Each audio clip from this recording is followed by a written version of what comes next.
CUET PG का जो notification है वो एनटीए ने रिलीज़ कर दिया है।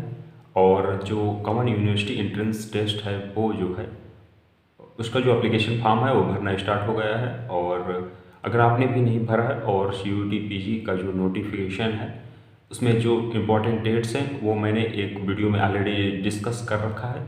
तो अगर आपने वह वीडियो नहीं देखा तो आप उसे देख सकते हैं। आज के इस वीडियो में मैं आपको जितनी भी सेंट्रल यूनिवर्सिटीज़ हैं, जो केंद्रीय विश्वविद्यालय हैं, उनकी चर्चा करूंगा। और हमारे इंडिया में कितने टोटल सेंट्रल यूनिवर्सिटीज़ हैं, केंद्रीय विश्वविद्यालय हैं, उनकी चर्चा करूंगा। और किस स्टेट में कितनी सेंट्रल यूनिवर्सिटीज़ हैं, ये सारा कुछ जानेंगे आज के इस वीडियो में।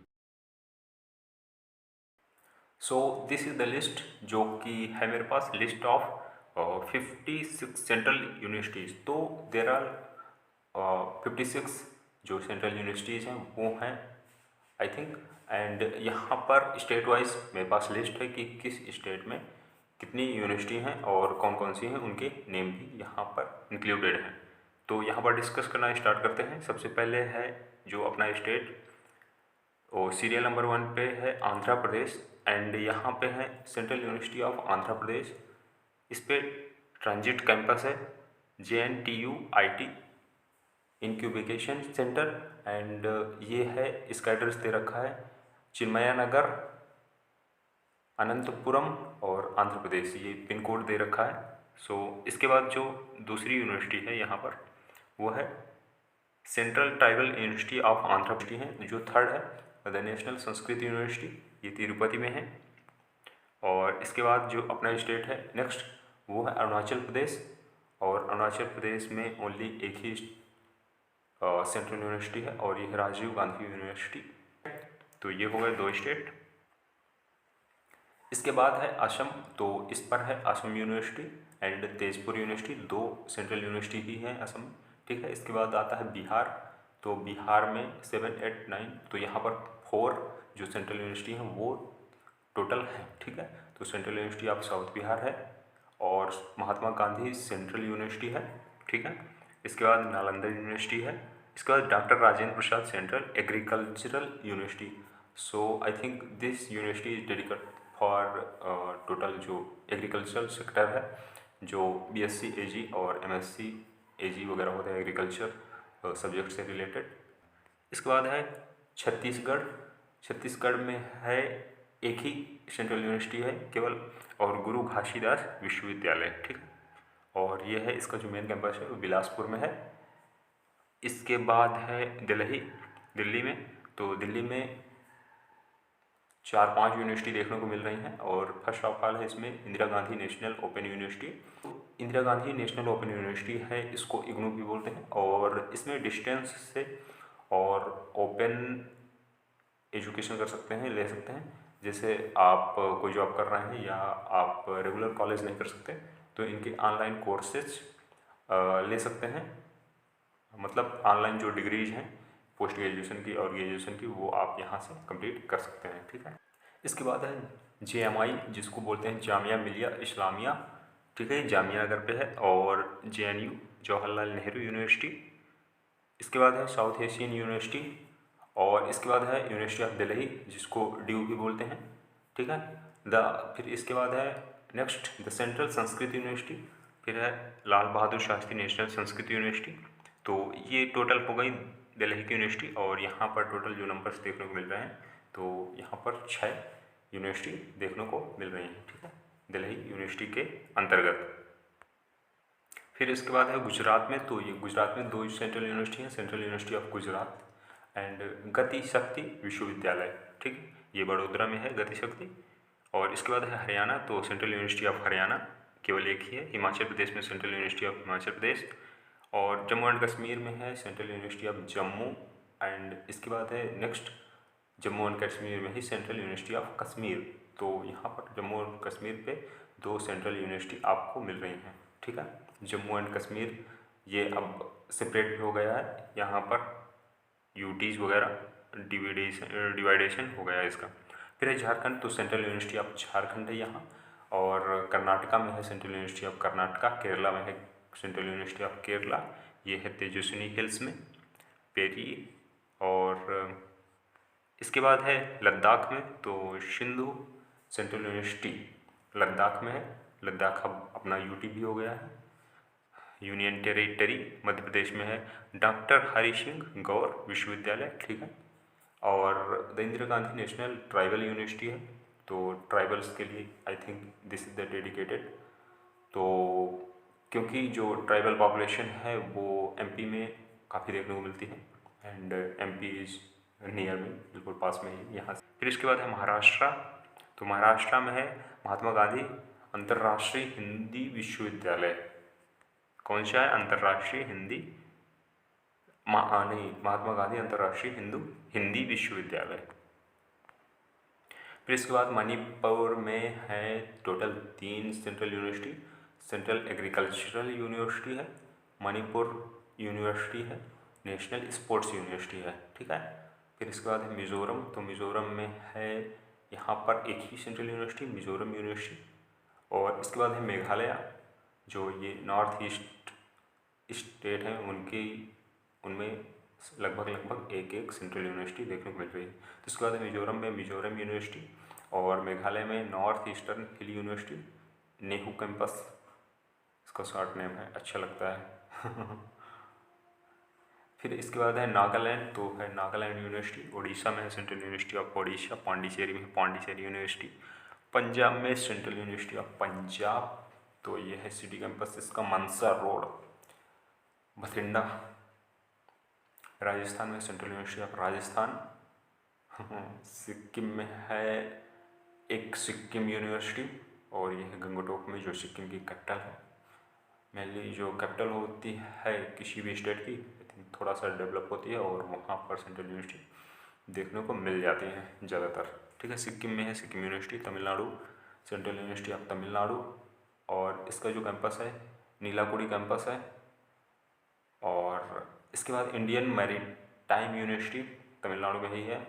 तो तमिलनाडु एक कोस्टल स्टेट है, अपना समुद्र तटीय राज्य है, तो इसमें इंडियन मैरीटाइम यूनिवर्सिटी है, जो इसमें पढ़ाया जाता होगा कि समुद्र जो सी है वो ओशियन है, वो कैसे काम करता है, मतलब काम तो नहीं करता, बट उसका जो इंफ्रास्ट्रक्चर है पूरा, जो फ्लोरा फौना है, जो पूरा मतलब एक तरह से जो सी का कह सकते हैं ना, जैसे एस्ट्रोफिजिक्स होता है, वैसे पूरा एक समुद्र का भी एक विज्ञान है, तो वो वहाँ पर पढ़ाया जाता होगा, मुझे ऐसा लगता है। और फिर वहाँ के पढ़े हुए लोग ऐसे जो भी मैरीटाइम मतलब समुद्र विज्ञान से संबंधित है खोज वोज करते होंगे आई थिंक। अब बात कर लेते हैं तेलंगाना में, तो तेलंगाना में है English and foreign languages university, ये है उस्मानिया यूनिवर्सिटी कैंपस, ठीक है। इसके बाद है मौलाना आज़ाद नेशनल उर्दू यूनिवर्सिटी, तो यह एक उर्दू को डेडिकेटेड यूनिवर्सिटी हो सकती है, जो उर्दू लैंग्वेज है उसको डेवलपमेंट को लेकर के, जैसे English and foreign language university है एक। May be this university is dedicated for the English and foreign languages जितनी भी हैं, तो उनको डेवलपमेंट एंड उनसे रिलेटेड जितनी भी स्टडीज़ हैं और पढ़ाई है वो वहाँ पर आई थिंक होती होगी, तो ये काफ़ी बढ़िया है। इसके बाद यूनिवर्सिटी ऑफ हैदराबाद, सो ये यूनिवर्सिटी भी काफ़ी बेहतर है, और इसके बारे में मैंने सुन रखा है, तो काफ़ी बेहतर यूनिवर्सिटी है।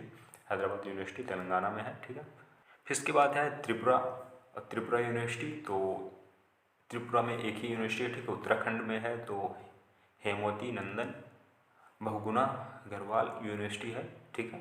इसके बाद उत्तर प्रदेश में आपको 4-5 यूनिवर्सिटी देखने को मिलती हैं।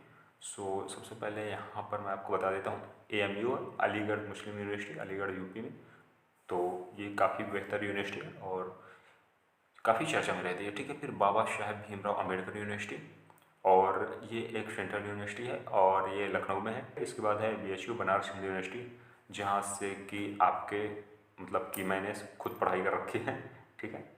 और इसके बाद है यूनिवर्सिटी ऑफ इलाहाबाद, जो AU बोलते हैं, प्रयागराज पास में ही है अपने, ठीक है। इसके बाद है Rajiv Gandhi national aviation university, और ये बरेली में है, और फुरसतगंज। सो ये university Rajiv Gandhi national aviation university aviation, इसमें जो पूरी स्टडीज़ है, पढ़ाई है, शिक्षा है, वो होती है एविएशन से रिलेटेड, कि आपको कैसे एविएशन करना है, मतलब जहाज़ कैसे उड़ाने हैं, हवाई जहाज़ कैसे उड़ाने हैं, आपको पायलट कैसे बनना है, अगर आप पायलट बनना चाहते हैं तो वैसे तो इसमें काफ़ी खर्चा आता है, मैंने सुन रखा है कि 50 से 60 लाख ऐसे 70 लाख ऐसे खर्चा आ जाता है, जो कि काफ़ी है एक मिडिल क्लास किसी भी व्यक्ति के लिए। लेकिन फिर भी आपको अगर एविएशन में जाने का इंटरेस्ट है तो आपको यहाँ एडमिशन लेना चाहिए। में भी वहाँ कुछ स्कॉलरशिप्स वगैरह का सिस्टम हो सकता है, तो ये चीज़ आपको पता करना चाहिए। ये रही जो Rajiv Gandhi national aviation university, वो अगर आपको बिल्कुल दिलचस्पी है कि आपको हेलीकॉप्टर उड़ाने हैं, फाइटर नहीं, फाइटर का अलग सिस्टम होता है, तो यहाँ पर आप एविएशन यूनिवर्सिटी में जो Rajiv Gandhi national aviation university वहाँ आप एडमिशन ले सकते हैं। इसके बाद है Rani Lakshmibai central agricultural university, and ये है ग्वालियर रोड झांसी में। तो जो महारानी लक्ष्मीबाई थी ये उनके नाम पर है, और एक तरह से उनको याद रखने का यह एक अच्छा तरीका है कि उनके नाम पर एक सेंट्रल यूनिवर्सिटी का नाम कर दिया जाए। ठीक है, विश्व भारती। इसके बाद वेस्ट बंगाल की चर्चा कर लेते हैं। तो जो यूपी में टोटल यूनिवर्सिटीज़ हैं सेंट्रल, उनको 1 2 3 4 5 6, तो 6 सेंट्रल यूनिवर्सिटी हैं यूपी में, और ये काफ़ी बढ़िया है कि 6 सेंट्रल यूनिवर्सिटी हैं। वैसे भी यूपी की जो पॉपुलेशन है वो हाईएस्ट एमंग द स्टेट्स है। ठीक है, तो इसके बाद वेस्ट बंगाल, तो विश्व भारती शांति निकेतन में है ये। Out of 56 central universities, following 10 central universities are under the purview of other ministries. तो जो ये सेंट्रल यूनिवर्सिटीज़ हैं इनको अलग अलग जो मिनिस्ट्री हैं, मंत्रालय हैं गवर्नमेंट ऑफ इंडिया के, वो देखते हैं और उनका कंट्रोल रहता है, उनका एक तरह से कह सकते हैं कि इन्फ्लुएंस रहता है।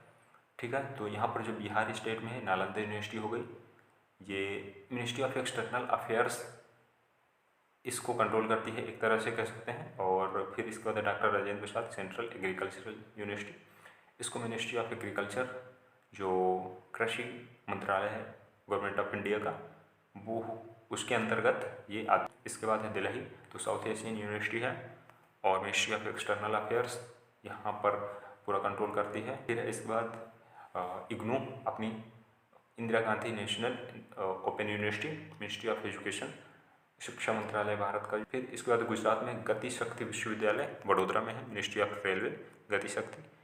तो यहाँ पर हो सकता है जितना भी रेलवे से संबंधित है, ट्रेन से संबंधित है, गति शक्ति, तो वहाँ पर उससे संबंधित थोड़ा पढ़ाई होती होगी। ठीक है, फिर इसके बाद है मणिपुर, तो सेंट्रल एग्रीकल्चर यूनिवर्सिटी हो गई, मिनिस्ट्री ऑफ एग्रीकल्चर। इसके बाद नेशनल स्पोर्ट्स यूनिवर्सिटी हो गई मणिपुर की, तो मिनिस्ट्री ऑफ जो स्पोर्ट्स है, खेल मंत्रालय है गवर्नमेंट ऑफ इंडिया का, तो वो इसको कंट्रोल करता है। फिर इसके बाद है तमिलनाडु में इंडियन मैरीटाइम यूनिवर्सिटी, तो मिनिस्ट्री ऑफ ट्रांसपोर्ट इसको देखता है और देख रेख करता है। ठीक है, फिर उत्तर प्रदेश में आ जाते हैं, तो Rajiv Gandhi national aviation university, तो मिनिस्ट्री ऑफ सिविल एविएशन है जो भारतीय उड्डयन मंत्रालय है जो, ठीक है, नागरिक उड्डयन मंत्रालय। इसके बाद है Rani Lakshmibai central agriculture university, ministry of agriculture जो झांसी में है यूनिवर्सिटी, इसको मिनिस्ट्री ऑफ एग्रीकल्चर के अंतर्गत रखा गया। तो ये थी 10 यूनिवर्सिटीज़ अलग से, जिनकी अलग अलग मिनिस्ट्रीज़ के द्वारा कंट्रोल है और वहाँ पर उनका, ठीक है, पढ़ाई करी जाती है। ये रही पूरी सेंट्रल यूनिवर्सिटीज़ जिनकी मैंने चर्चा करी, और आई होप ये वीडियो आपको काफ़ी इन्फॉर्मेटिव लगा होगा। अगर आपने पिछला वीडियो नहीं देखा है जिसमें मैंने CUET PG के नोटिफिकेशन के बारे में डिस्कस करा है, तो आप उसको देख सकते हैं। इसका लिंक भी आपको यहाँ मिल जाएगा, और वीडियो के डिस्क्रिप्शन में भी आपको लिंक मिल जाएगा। और ये रही total central universities. I hope ये वीडियो आपको इन्फॉर्मेटिव लगा होगा, और वीडियो इन्फॉर्मेटिव लगा तो वीडियो को लाइक कीजिए। और आप इनमें से किस यूनिवर्सिटीज़ में पढ़ रहे हैं या पढ़ना चाह रहे हैं अपने आने वाले समय में, तो आप मुझे कमेंट करके ज़रूर बताइएगा। और अगर आप किसी पार्टिकुलर यूनिवर्सिटी के बारे में जानना चाहते हैं डिटेल में, तो आप मुझे कमेंट कर सकते हैं, और वहाँ पर मैं एक नया वीडियो ला दूँगा सेंट्रल यूनिवर्सिटीज़ के बारे में, डिटेल में डिस्कस करूँगा कि क्या क्या पूरा इंफ्रास्ट्रक्चर है वहाँ, और जो उसका जो रैंकिंग है और पढ़ाई है वहाँ पर, वो एजुकेशन है उसका क्या लेवल है। ठीक है, BHU जो सेंट्रल यूनिवर्सिटी है यहाँ पर देख सकते हैं बनारस में, वाराणसी में, तो यह इसकी NIRF रैंकिंग जो है मतलब अंडर 3, 4, 5 ऐसे रहती है। और जो दिल्ली यूनिवर्सिटी है, DU है, JNU है, these are the best campus, यहाँ पर आप जाकर के पढ़ाई कर सकते हैं। और मेन कैंपस की तो बात ही दूसरी रहती है। सो वीडियो अगर आपको इन्फॉर्मेटिव लगा वीडियो को लाइक कीजिए, और ऐसे इन्फॉर्मेटिव वीडियोस के लिए आप इस चैनल को सब्सक्राइब भी कर लीजिए। Till then keep learning, and मिलते हैं फिर किसी अगले इन्फॉर्मेटिव वीडियो में।